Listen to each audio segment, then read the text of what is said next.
Hey, everybody. Welcome back. It's Beth Rolls again, and I'm super excited for my next guest, who is Isabel Stafford.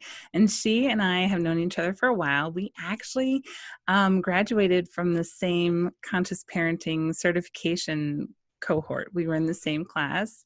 She's one of the family alchemists, and she has this really amazing journey where she just, to me, it feels like she just knew one day that what she was doing wasn't working, and was completely committed. I've never met anybody more driven to make changes in their parenting and to be like a really awesome, fun mom. But our topic today, we're actually going to talk about her, like, I want to pick her brain and find out all her secrets, because she and her boys, she has 3 boys, are always so busy and on the road and traveling. And I know that they do it in a way that's like affordable. She told me how much she just spent on a 20-day vacation, and it was probably less than what I spent on a 4-day vacation. So welcome, Isabel. I'm so excited you're here. Hi, I am so excited to talk to you today. Yeah. And yes, thank you for the welcome. I'm so excited to share anything that can help any other moms. Yeah. Isabel, how old are your boys? 9, 9, and 10. Okay. So you have twins and then, Twins and a year older. yeah. So almost triplets. Wow. Yeah. 3 boys all at once. 3 boys. Yeah. I love your maternity photos from when you were pregnant with the twins, because this is like, it's painful for me to even look at them. It was painful. I was on bed rest for like 2 months, like since week 26. Wow. And yeah, I will, at the end, I will cry every day. I'm like, oh, I can do this. Yeah. Oh my gosh. Oh, I can't even imagine. But Isabel, you inspire me so much because you are always keeping those boys busy. Like you appear to be the perfect Pinterest mom. They've always got some kind of craft or something that they're busy doing. And now you're traveling all the time. But before we get into that, tell me what led you. I know a lot of your backstory, but Yeah. tell us like what really led you to conscious parenting and to coaching, and what motivated you to just really to do this work for yourself and to help other parents with it. Yeah. What I believe is like the fact that I had 3 kids is what is serving my purpose, because I was, like outnumbered. I didn't have 2 hands for each kid. So that made it really, really, really difficult to have control, the control that I thought I had with one. So when I had the 3, it was crazy. They were everywhere. They wouldn't listen. And I would get so angry. I was very upset. I kind of like got to the point that I regret like even having kids. Like, I'm like, what's the point? I mean, like, why everybody wants to be a parent if this is just like that? It wasn't enjoyable, anything like that. So at one point I was like looking at my kids, how they would run and hide from me, and it was like breaking me. And got to the bottom, cry, regretted, guilt, all that. And one day somebody shared an article about timeouts, saying that how they affect the development and the kids and all that. And I read it, even thinking, because I was doing timeouts. So I read it and I'm like, oh, whatever. Like, I was still in the traditional mindset. But there was something that, like like a seed in my heart that got planted, and I started thinking about that. And I'm like, oh, let me see. And I started researching a little more and just got interested in trying different techniques or a different way to raise them. And it worked. I mean, like, it got so much easier. Oh, in wow. general, and we all got, along much better. It was just different. Wow. So you were outnumbered. You had three, and they were out of control. And so you were Yeah, trying timeouts, time out. yelling, Yeah, anything to yeah, get them to behave. yeah, And I love that you weren't really open-minded when you read that article, but you're like, yeah. something I might work. I wasn't, but I still read it.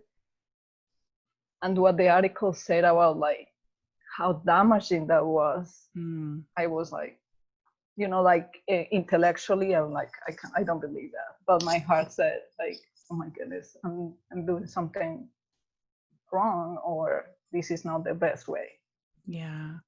Oh, and what I just love is that, you could understand how it was damaging, so you were willing to do something different, but then you said it worked. Like it actually worked. And Yeah, so then you didn't have to use any of those other techniques exactly, that weren't working. exactly. Like we went from techniques that were not working, that were supposed to work, to like no techniques, to actually just get up, like be okay, like have a relationship Yes. without any like tricks or anything like Mm.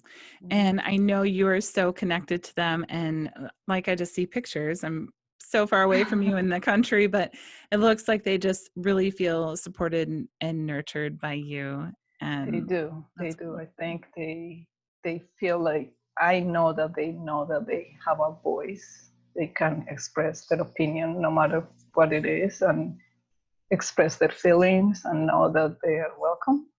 And no matter what feeling it is, not only the good things. So I think so.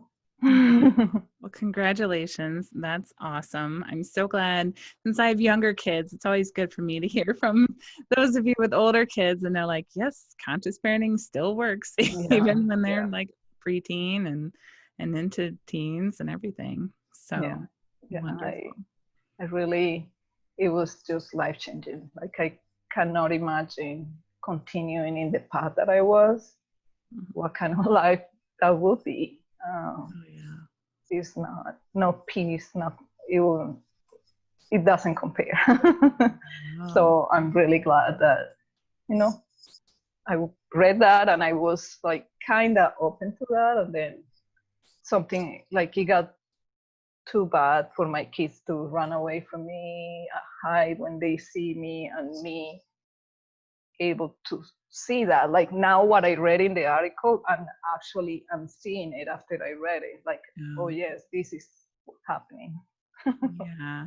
Yeah. And that's hard, but we do the best we can until we know how to do better. And I Yeah, think that's exactly. beautiful that you were just like, okay, this does not work for me anymore. And Yeah, I'm ready to do something new. And I know so much about you. So I know your whole journey, and when you were able to then go back to your heart and look at them as worthy and treat them as worthy with the conscious parenting way. And then I know that things shifted for you too, where you began to honor your own worth more and mm-hmm. really pay attention to the life you were creating and how well it reflected your worth. And I know you've created a beautiful, beautiful life right now, and your boys are thriving in it. Yeah. Okay, so I want to ask you about this 20-day trip, because I can't even imagine. I can barely book a hotel for 3 days. How Uh, much time did it take you to plan this thing? well, I always knew that I wanted to take a road trip. So even since January, I'm like, I need 3 weeks at least, because that's what I on the in the summer, that's the longest amount of days that I can have them. So I just started looking. I knew that I wanted to go to Yellowstone and Mount Rushmore. So from there, I just decided what route we were gonna take and what places we wanted to visit, and just research, a lot of research. And I knew that I wanted to go very affordable, and I know that we like camping and we wanted to stay like in the parks and stuff like that. So just a little by little, it took Wow. it took since January, I think, thinking about how it was gonna be. But now with all the COVID and all the stuff happening, even to the last minute, I didn't know if I was going to be able to go or not. Depends on what was open or not, but that's besides the point. Yeah. Well, it looked like so let's tell people about your trip actually. So you went from Texas way up north out west and then like came back down. You did like that whole tour. So we went to Texas, we crossed Oklahoma, Kansas, Nebraska, and then we went to South Dakota. Oh, wow. So in South Dakota is where we stay in the Badlands, and we saw Mount Rushmore, and we stayed in the Black Hills, and then we crossed to Wyoming, do the Devil's Tower, and then cross all the way to Yellowstone. In Yellowstone, then we have to stay in Montana, Idaho, because Yellowstone has different entrances, different in those states. And then we came down to Colorado. Oh, wow. And then back to Texas through New Mexico. Oh my gosh. I just can't even imagine all the memories your boys created on this trip. I mean, they're going to remember this their whole lives. Yeah. Just when they find out every time we were going, they're like, oh, like Preston with the Mount Rushmore. He's like, oh, I always wanted to go there because they've seen pictures. So, but it was hard for them to like even picture what a 60-foot face will look in a rock, you know? So that was pretty amazing. Yellowstone was like, that's my favorite place ever because I don't think there's anything like it on Earth anywhere that I know. So it's just different, something that you don't see anywhere else. So, and all the animals, and it was just really good. And on the way down, we went even to the sand dunes. So it was just a different sceneries all the time, like just different experiences. It was great. That just sounds phenomenal. And so exciting. Like your pictures, I'm like, oh my gosh, this looks so cool. So you spent, was it 2000 or like less than 2000? Like 22. Okay. 2200 kind of. Okay. Now, and that's because we did a lot, like extra things. Yeah. Otherwise it would have been cheaper, I think. Wow. So 4 of you, your 3 boys and you, 20 days, meals, lodging. So what did you do to make gas happen? Food, everything. Yeah. And the activities, because we pay for everything.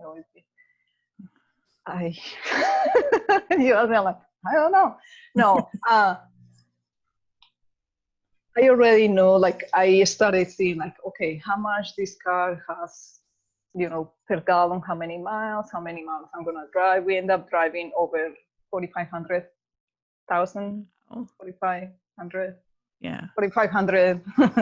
miles. So I know how much, so I thought maybe $400 for gas, something like that. For food, I brought with me 3 coolers worth of food for a long time. So like dry food, regular like fruit, vegetables and stuff like that, and then one for like meats, one that is like a jetty that keeps everything like really, really cold for all the stuff that cannot go bad, Mm-hmm. So during the whole trip, we basically on the road, we only bought food once. Wow. And we stayed in Colorado with my boy's family for like 2 days. So besides that, everything we made it, like I made everything.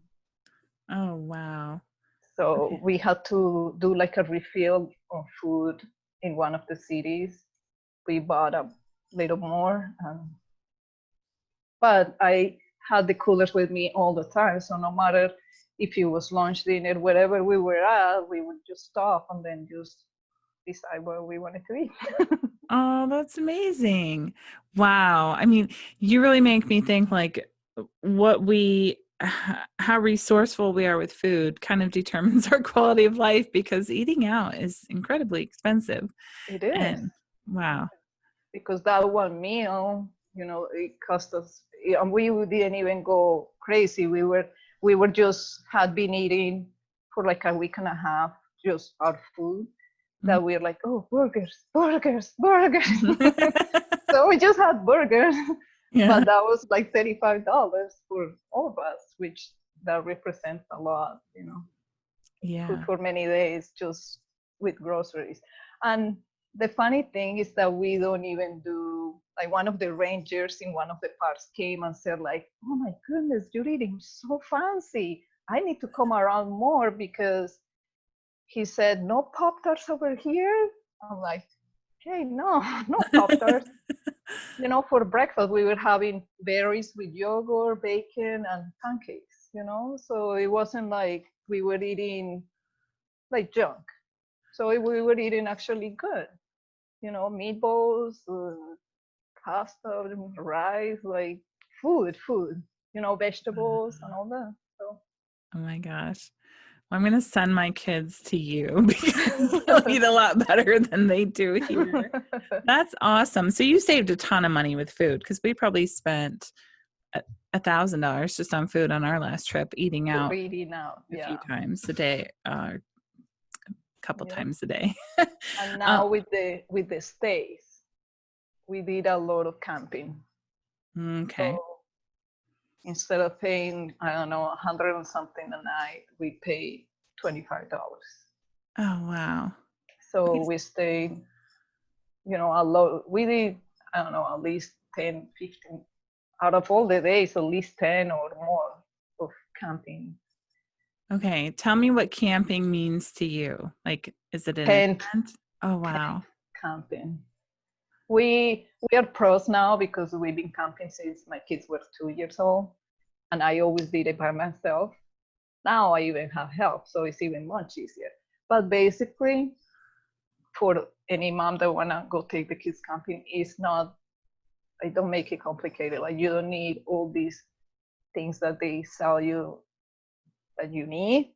Mm-hmm. Take a tent, basically, that you put it up in 1-2 minutes, because it's already, my mother-in-law gave us this when we started camping. You just put it up like that and it's done. Like, Nice. literally, I've been wanting to take a video of how fast it is, so people get more encouraged to do it, because it's really easy.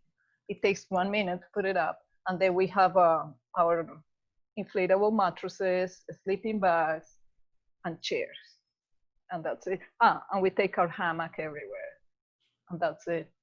Oh my gosh. A little stove, because that's where we cook, but that's pretty much, it's not. Oh my gosh. You're so cool. I love this. Maybe you can figure out what brand that tent is and we can put it in the show notes, because Yeah. that sounds amazing. And then, so what do you have, Yeah. like some kind of air pump for the mattresses? Okay. Yeah. And then we sleep really good in there. Oh So my, it's not like we're suffering in the tent camping, like it's the relief. People don't like it because they don't sleep good on it. No, we sleep good. was it So hot? actually it was really cold. Oh.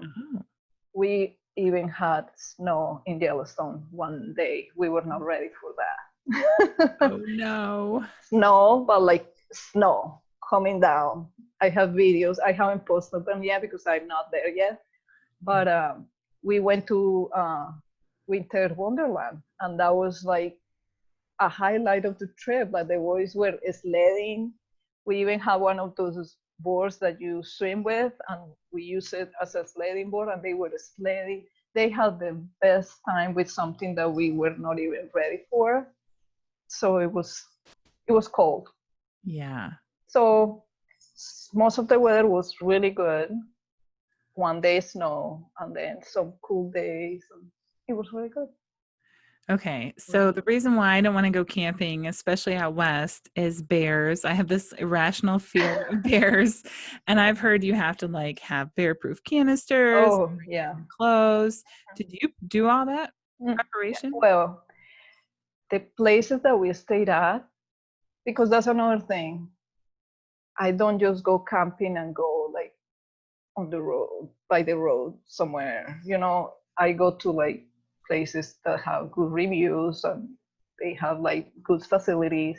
So these places actually in bear country, that they all had like these bear containers for the food, and you know there was like in every single picnic table that we sat at, big signs, bears, bears, bears. Like everywhere we went, it's like bears, bears, bears, bears, and we wanted to see them. I'm like cooking bacon, burgers. I'm like, what are the bears? No. Well, we're like, we just run to the car. I mean, like what? No, you would be a bear burrito and they would come while you're sleeping.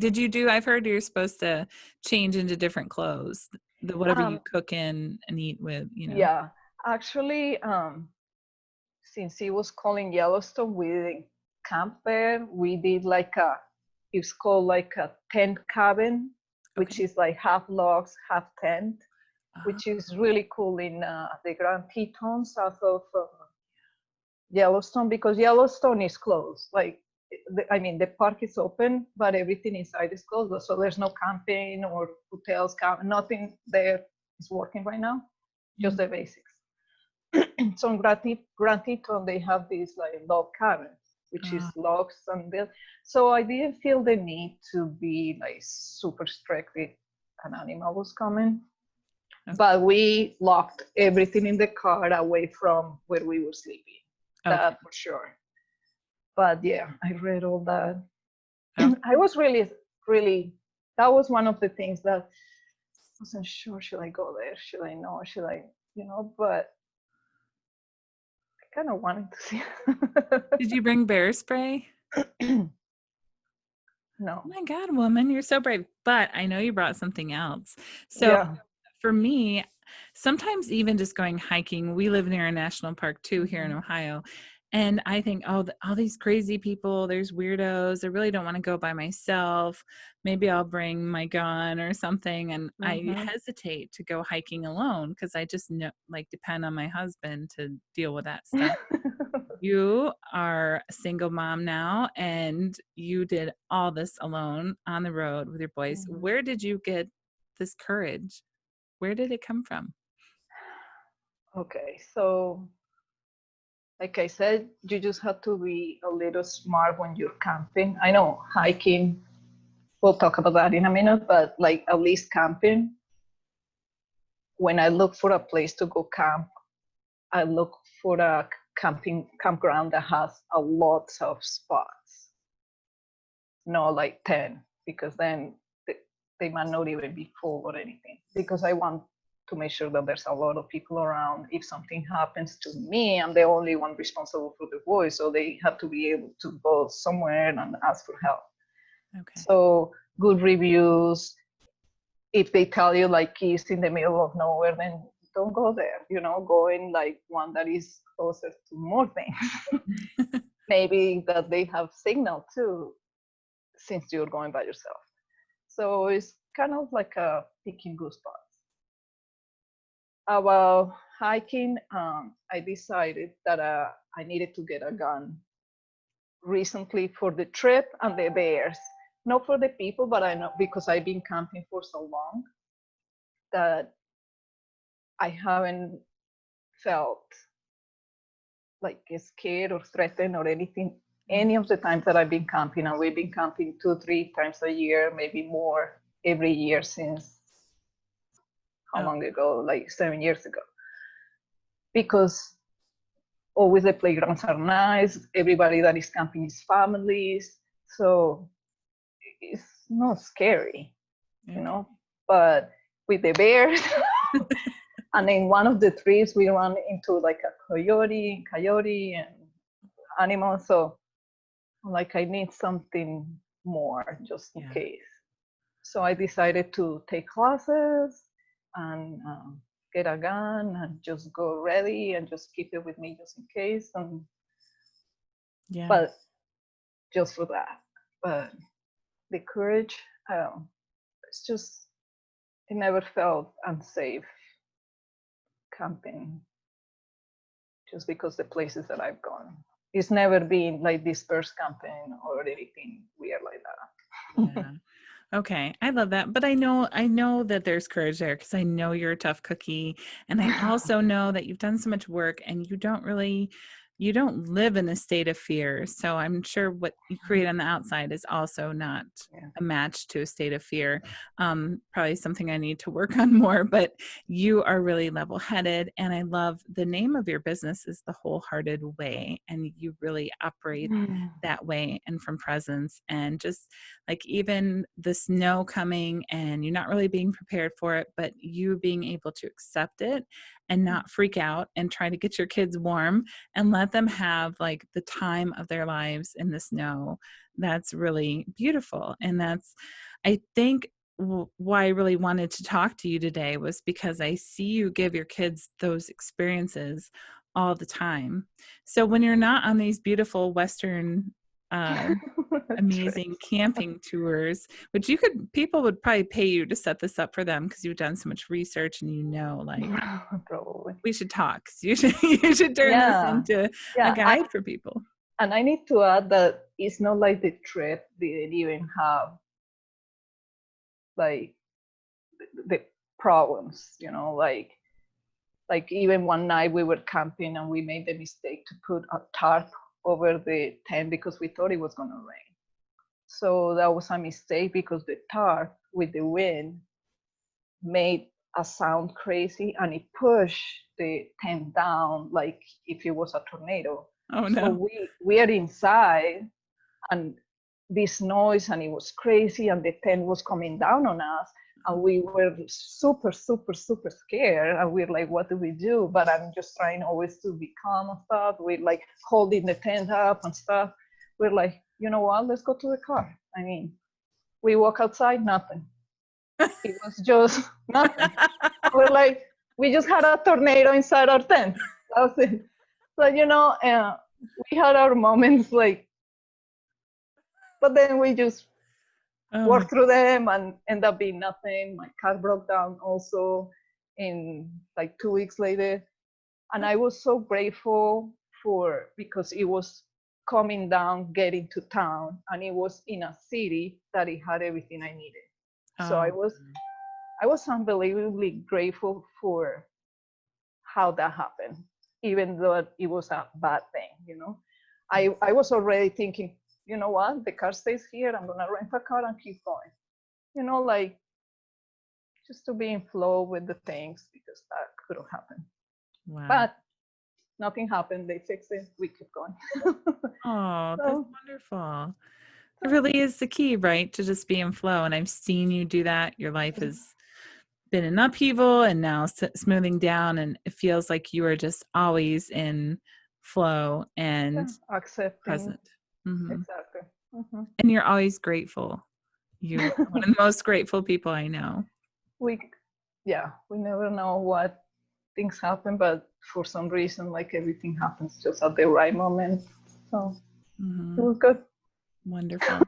Well, real quick, I want to ask you, so just on day to day, I know like in the evenings, the weekends, what are you doing to keep your kids busy, especially right now? And I shouldn't say to keep them busy, but to give them different experiences right now that isn't breaking a budget. Yeah, well, I already love nature, so I was really glad that I'm like, as long as they let me go outside, I'm okay. I'll do whatever you ask me to do as far as like all the things that they're implementing for COVID. Like as long as we can go outside and go ride our bikes.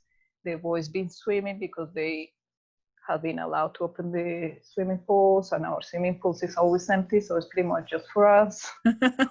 Otherwise, we wouldn't have much. But there's never there. So they go swimming, bike rides. We always go for a walk. We have a lake around here, so we go hiking. We try to do a lot of things like that, and so we have picnics if we go to a lake, things like that. So that doesn't really cost anything. Mm-hmm. But the kids really love it. Like they really like it. We really enjoy it. It's really good. And when you do those, do you normally like pack snacks or food, or do you go out? Okay. Yeah. If we are gonna go far away, I always pack the lunch. I even had uh, uh, like two older ladies one day. I took my kids hiking and we went hike and then we brought a picnic and we had a picnic out and the lady like, oh my goodness, I can't believe you brought your kids here and you bring them the food. And it's always, like a vegetable sandwich. It's nothing fast because I bring it from the house. And she's like, can you please let me take a picture? She Aw. was just like, I don't know why it was like rare for her to see me with my kids having a picnic in the park. But that's what we do. Oh, well, that's So awesome. is that, or besides, I remember there's always free stuff everywhere. Like right now, I don't know if people can go bowling, but there's now free bowling in the summer. When there used to be like the summer series movies, we used to go to those when they were little. It's like $1, you know. Like I always found free stuff. When they were little, we will go to story times in the libraries. Barnes and Nobles has story times as well, and just so many places that have like events and stuff like that, and moms groups. When my kids were little, that was like the saving grace of everything because we were together doing all kinds of stuff and celebrating all kinds of stuff, and all you did was just share something instead of putting it all together. Like we all came together, and it's much easier and more affordable for everybody. Yeah, that's a good tip too. So you're really thinking about how can I get out in nature? How can we go out and move and interact with it? And you're thinking ahead, preparing meals, things that they'll eat, bringing snacks if you need to. That's perfect. So it's really, you're giving them all these experiences and all these memories, and it's not costing you a fortune. They're not in stores begging you for toys. No, nothing. And even in Texas, it's been a little hard for me because it rains so much. So the camping, we used to camp a lot. Now we camp less because it's always raining. Like so on the weekend, sometimes it's gonna rain, so you cannot really plan for it. So if we're at home, then look on their interests. There was like drawing, we play games, a movie. There's a lot of stuff to do. As long as you're not always thinking on what the society or the places sell you that is the coolest thing. You just make your own cool thing, because we could go to, like, even going out to eat, we don't really go much to eat, and I feel like if I save on going out to eat, I can go do other things. Like if I wanna do some more costly thing, like I also like Say the Voice, like on a show that I really want them to experience, then all those savings on, instead of going to places, to the jumping place or to even to the movies, going to the movies is it's a lot. A lot, yeah. So instead of doing that, I try to be more intentional about the things that really are gonna leave a memory, because a movie is a lot of money and it's easy and it's just, you just forget it. Going out to eat, same thing. It's nothing. I don't think there's like an intention on the money that you're spending if you don't have it. If you don't have the money to do it and you're spending it on that, then you just should focus on what you really want to leave for the kids. Yeah, that's perfect. To set the intention to create a memory, I'm sure to connect as well. And it just so happens that those things don't cost as much money as as the distractions and bells and whistles and all those things. And I also, that's a great point, that every time you don't eat, you have more money for other things. I read a good tip in a book I'm reading right now the other night, and it said every time you think about going out to eat but you decide to stay home, put $50 in your vacation. Like, exactly. yeah, Exactly. Yeah. that's a great Like one. the Blue Man Group was coming to Texas in January.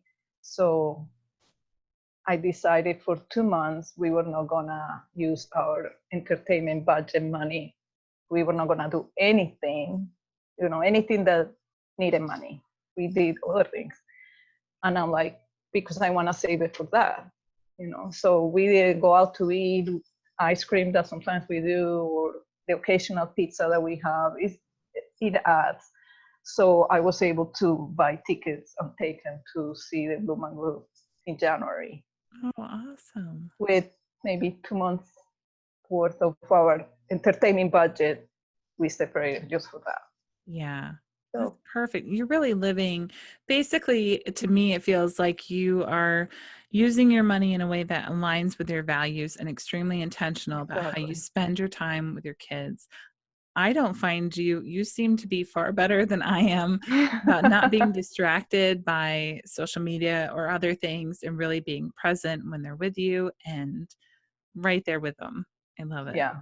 Right now, I feel that with COVID, we all, had more exposures to like screens and stuff like that. So the kids before this, they used to be able to play video games only one time a week on Fridays after school. Right now it's like every day, Yeah. every day a little bit, because they're at home. So I'm like, I need to make dinner and things like that. So we have to balance. But before, not even that. So they had to find other things to do. And you mentioned at the beginning that you correct yourself about like how you keep your kids busy. I learned that I don't need to, right? And then it takes a weight off my shoulder, because I learned to let them be bored. It's hard because they are on your nerves for a little bit. But if you get past that, I discovered many years ago that if I let them be bored and I get through the time where they're wanting to be entertained, they will find something. And they create these like amazing, unbelievable games, or they come up with something. Yes. And it's way better. And at the end, I'm like, oh my goodness, I'm so glad that I didn't give in the time that they were, asking me for like the tablet or anything like that. So you don't need to keep them busy.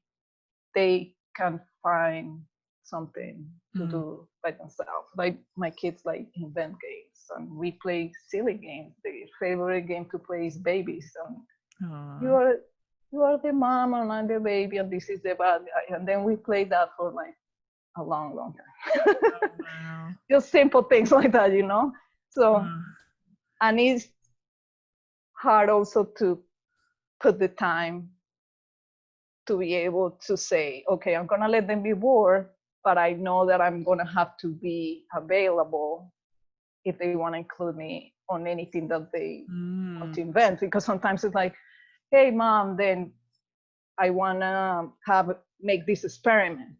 Then you have to be available for that. Right. That's a great point.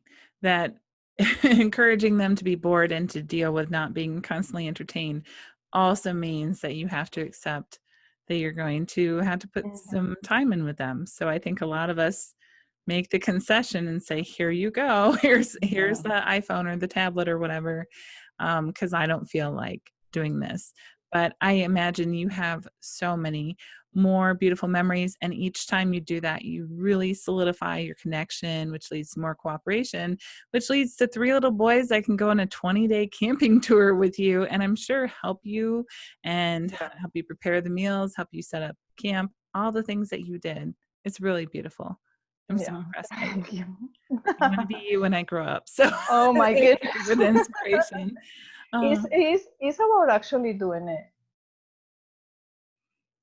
I think like what stops people is thinking about like this is like bigger than it looks, but it's not. So yeah. just do it one time and then you just comes easier the next. Oh my gosh. Wonderful, Isabel. Thank you so much. I think this is a good place to stop. You can find Isabel. Tell them where they can find you. What's your Nah, website? yeah, thewholeheartedway.com, Wonderful. on Facebook. I don't know exactly, like the link, but I think you have it somewhere. Yeah, But I'll it's put it in the the show. wholehearted way, but I think he adds like a now or something like that. Yep. And then we'll add it to the show Yeah, notes. And then, of course, she's on the Family Alchemist too. If you want to see yeah. if she's your match for Parent Coach, you offer a free wholehearted strategy session for people to chat with you and see if it's a good fit and see if they want to work together. If they want to be like you and be more accepting and patient and learn the way that actually works besides the timeouts and getting frustrated with them. Yeah. Wonderful. Thank you so Thank much for you. being here, Isabel. I Oh really no, I appreciate really love the time with you. Thank it. you. Yeah. All right. Bye bye. Talk to you Bye. later. Bye.